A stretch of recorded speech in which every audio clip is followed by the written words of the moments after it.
আসসালামু আলাইকুম, সবাই কেমন আছেন? আশা করি ভালো আছেন।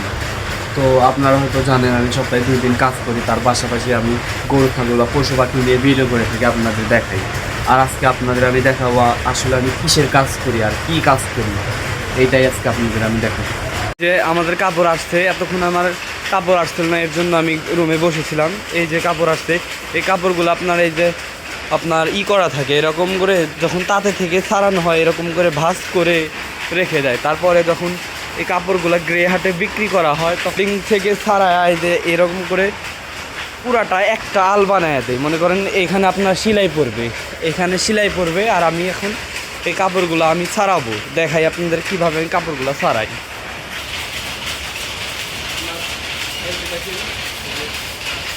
এখানে 2 আল আছে, আপনার এই যে ভিতরে একটা আল আছে, এই যে 2 আল, এই 2 আলটা আপনার এইভাবে ছাড়াচ্ছি।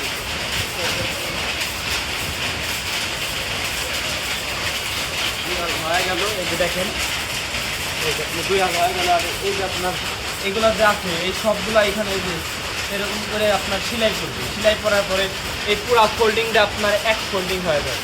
তারপর আপনার এই কাপড় আপনার ইয়েতে দেওয়া হবে, আপনার মিলে দেওয়া হবে। মিলের পরে এই কাপড় আপনার প্রথমে ধোয়া হবে, কারণ তারপর যে আপনার তাঁতের থেকে ময়লা কালিমালি ভরতে সেইগুলো আপনার ধোয়া হবে। ধোয়ার পরে এই কাপড়টা আপনার পরিষ্কার হয়ে যাবে। পরিষ্কার হওয়ার পর আপনার এই কাপড়টা কিছুক্ষণ ড্রাই করতে হবে, কারণ শুকাইতে হবে। শুকানোর পরে আপনার শেষ পর্যায়ে আপনার ইয়া করতে হবে, আপনার মার দিতে হবে। মার দিয়ে কাপড়ে গেলে আনতে হবে, যেটাকে আপনার প্রসেস বলে। আর আপনাদের আমি সবই আজকে দেখানোর চেষ্টা করবো কীভাবে আমি কাপড় এখান থেকে ডাইরেক্ট মিলে পাঠাই, সে পর্যন্ত দেখানোর চেষ্টা করবো।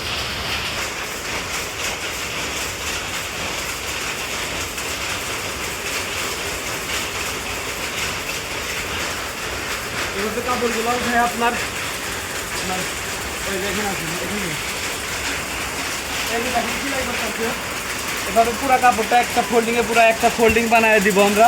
তারপরে আপনার এই কাপড় অসুবিধাবে প্রথমত সেলাই করে আপনার এই যে এরকম করে এখানে রাখবে। রাখার পরে এবার আপনার একটা ফোল্ডিংয়ের মতো করে বানায় ভ্যানে করে উঠাই দিব। এই কাপড় আপনার আবার মিলে যাবে, মিলে যাওয়ার পরে শুরু হবে। এই যে আমাদের কাপড় এখন আপনার ভ্যানে তোলা হচ্ছে, আর এই কাপড়টা এখন যাবে আপনার ইয়েতে, আপনার মিলে যাবে। আর মিলে যাওয়ার পরে এগুলো আপনার প্রসেস করা হবে। এটাই আজকের মতো এখানে আমাদের শেষ কাজ।